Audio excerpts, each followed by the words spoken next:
Mas, Gino, o ágil não está funcionando na minha organização. Nós não conseguimos ter o benefício que achávamos que teríamos. A nossa organização está arrependida de ter adotado uma abordagem ágil. Por que não estamos conseguindo a colaboração? Por que não estamos conseguindo o desenvolvimento iterativo, incremental e os feedbacks que são tão falados nas metodologias ágeis, mas na hora de colocar em prática é muito difícil. Por quê? Bom, é sobre isso que a gente vai falar hoje. E olha, não adianta você fazer um PMO, um VMO ou qualquer coisa como estrutura para resolver esse problema. Nem mesmo fazer grandes capacitações ou achar que isso é uma falta de um framework, de um modelo, de um método, porque na maior parte das vezes não será aí que você vai encontrar a resposta.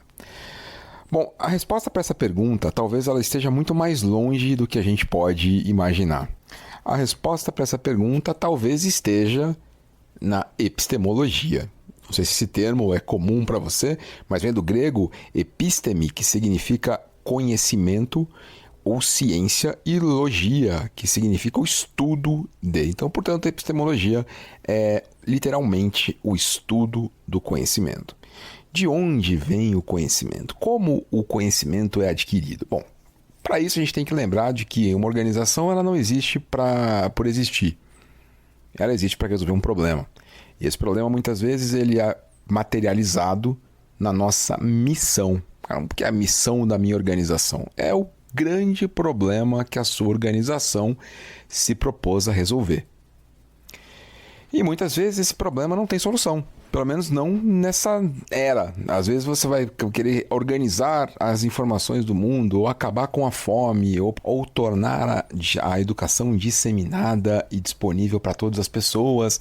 Enfim, são muitas vezes problemas que demorarão muitos anos para serem resolvidos, se é que serão. Portanto, a missão ela não é algo tão delineado no tempo. Para isso, a gente cria pequenas missõezinhas ali de 3 anos, 5 anos, 10 anos, que estão alinhadas à nossa grande missão, mas que, na verdade, são mais tangíveis. A gente consegue ver, a gente consegue visualizar o caminho até lá. Por isso a gente chama de visão. Uma visão normalmente tem um horizonte ali de alguns anos, cada vez menos, né? E ela nos representa um estado futuro. A grande sacada de uma visão é te ajudar a enxergar o estado futuro, uma vez que ela coloca a tua organização em uma posição melhor do que está.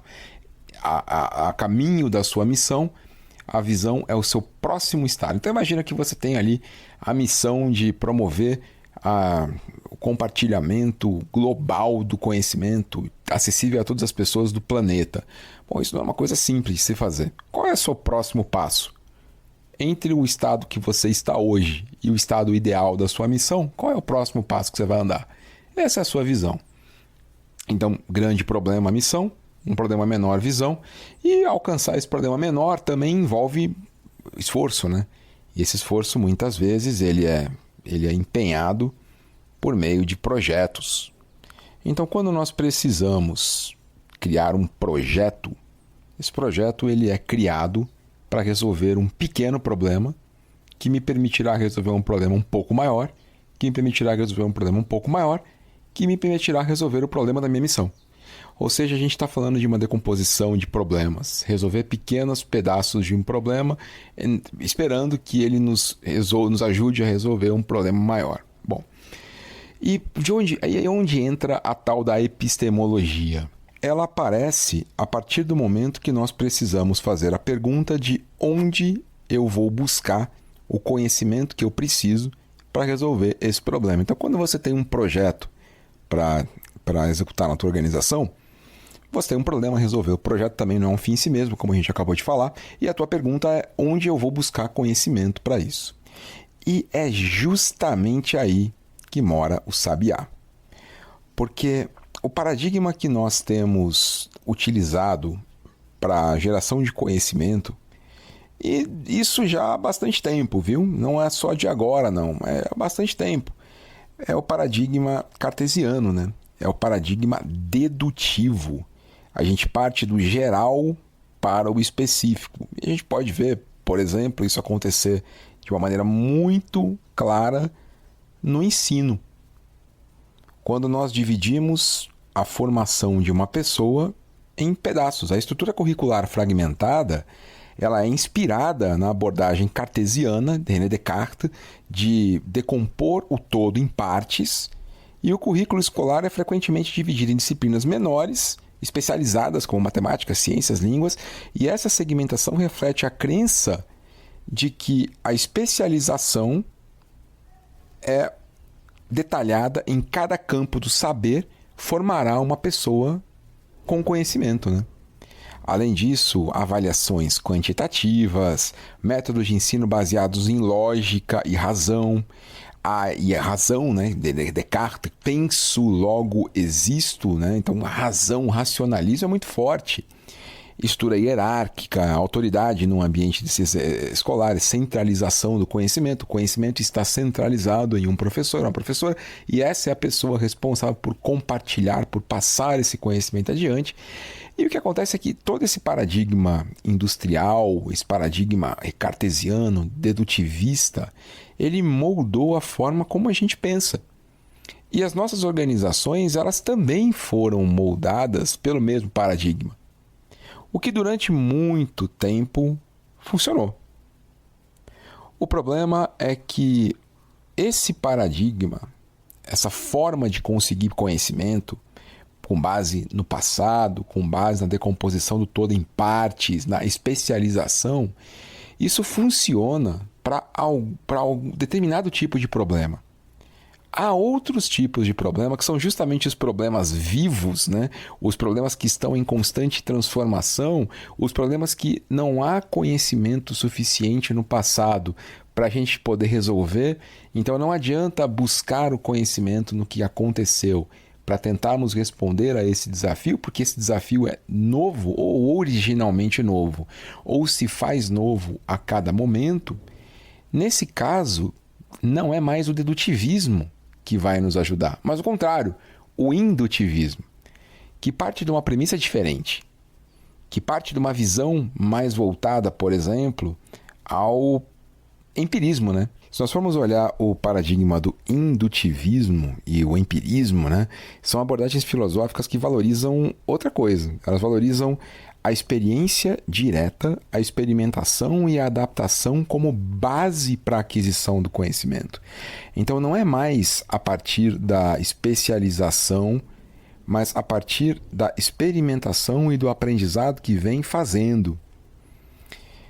Enquanto a previsibilidade total do cartesianismo, do racionalismo, pressupõe que é possível conhecer e prever todos os eventos futuros com muita certeza, que é o que a gente faz justamente ao criarmos um projeto. Ao criarmos um projeto, o que uma organização pede para você? Um plano, né? Fazer um plano do projeto. Isso acontece em diversas iniciativas. E perceba que todo modelo de governança, de compliance que nós temos na nossa organização parte do princípio dedutivista, que você conseguirá planejar o que é necessário fazer para responder a um desafio. Que é só eu reunir um grupo, colocar esse grupo numa sala, e esse grupo lá em isolamento glorioso, ele conseguirá criar um plano estratégico. Ele conseguirá criar um plano de projeto. Porque nós conseguimos, olhando para o passado, pensando no passado, cogito ergo sum, né? Penso, logo existo, nós conseguimos pensar e logo chegar a uma conclusão. Só que o indutivismo e o empirismo, eles adotam uma postura mais flexíveis e diferentes em relação a isso, mais realista, que reconhece a incerteza, que reconhece a complexidade das coisas. E, nesse caso, imagina que você está, por exemplo, tentando entender o comportamento de um gato. O indutivista, ele vai observar os diferentes comportamentos do gato em diferentes situações, vai experimentar interagir com o animal e, a partir dessas experiências, vai tentar extrair conclusões gerais sobre como os gatos agem. Em vez de pensar num gato do passado e utilizar aquele gato como parâmetro para os próximos, o indutivista não. Ele vai tentar conhecer, explorar. O empirista, por exemplo, ele vai enfatizar a importância de coletar dados concretos sobre o comportamento dos gatos, registrar suas ações em diferentes contextos e analisar essas informações de forma sistemática. A oposição dessas abordagens à crença na previsibilidade total se sustenta no fato de reconhecermos que a realidade é complexa e muitas vezes é imprevisível.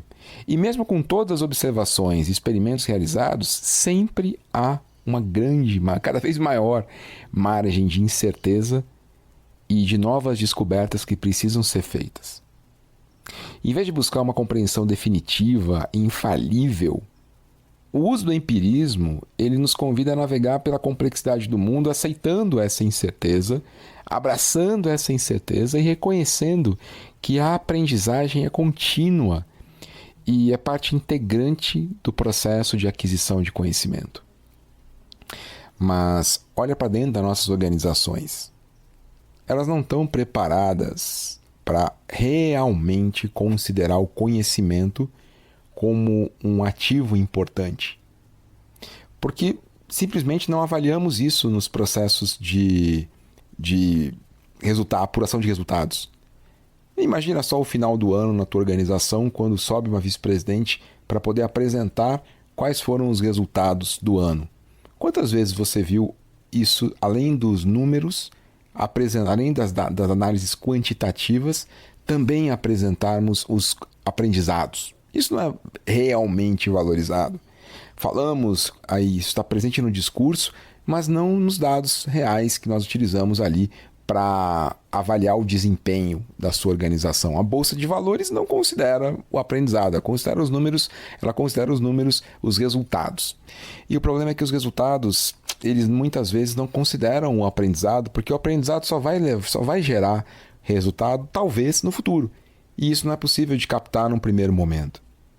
Ou seja, o paradigma que nós utilizamos dentro das nossas organizações é o paradigma de que o todo pode ser dividido em partes. Eu pego uma organização e divido em marketing, TI, negócios, produto, e a soma disso vai dar uma organização que cada uma desses setores pode ser medido em resultados apenas e que haverá a possibilidade de planejarmos e anteciparmos a solução para problemas de quaisquer naturezas, mesmo que nós nunca tenhamos enfrentado aquele problema ou que ele esteja em constante mudança.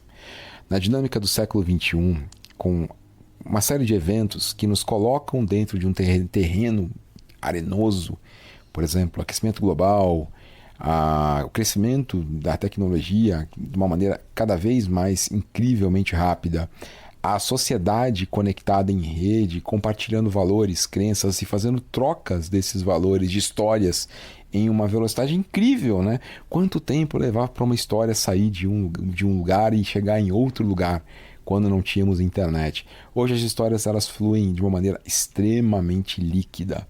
E essas histórias influenciam a nossa visão, influenciam a nossa cultura, influenciam o nosso comportamento. O comportamento humano se torna cada vez mais imprevisível, cada vez mais hiperconectado. E essa natureza dos problemas tem mudado. No entanto, o paradigma que nós fomos concebidos enquanto organização é o paradigma dedutivista, racionalista e cartesiano.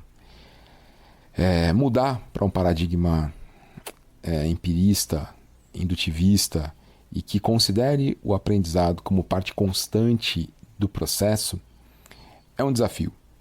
Primeiro porque não se trata de escolher um ou outro, mas de saber trabalhar com os dois.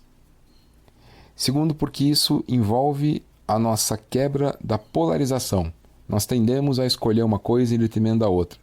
Dificilmente aceitamos o 1 e o 0 simultaneamente, o certo e o errado simultaneamente, o preditivo e o adaptativo simultaneamente. Nós precisamos colocar as coisas em caixinhas e classificá-las como melhor ou pior. A visão de que as coisas podem coexistir é muito difícil para a gente. E só olharmos como lidamos com o diferente na natureza, por exemplo, né? A visão da coexistência para a gente é muito complexa e isso envolve mudar não apenas um paradigma industrial, mas mudar a nossa forma de enxergar o mundo. E talvez por isso que esteja sendo tão difícil adotarmos uma abordagem empírica como ágil, que parte da premissa de que o conhecimento será construído ao longo do processo e que nós não vamos conseguir, num momento anterior, registrar absolutamente tudo o que é necessário fazer, porque o que conhecemos hoje para dar resposta a esse problema vai mudar amanhã, quando nós tivermos a primeira interação com o problema, ou antes mesmo, quando o problema por si mudar. Espero que tenha trazido alguns insights e algumas reflexões para você de por que é tão difícil adotar uma abordagem ágil dentro de uma organização. Um abraço e até a próxima.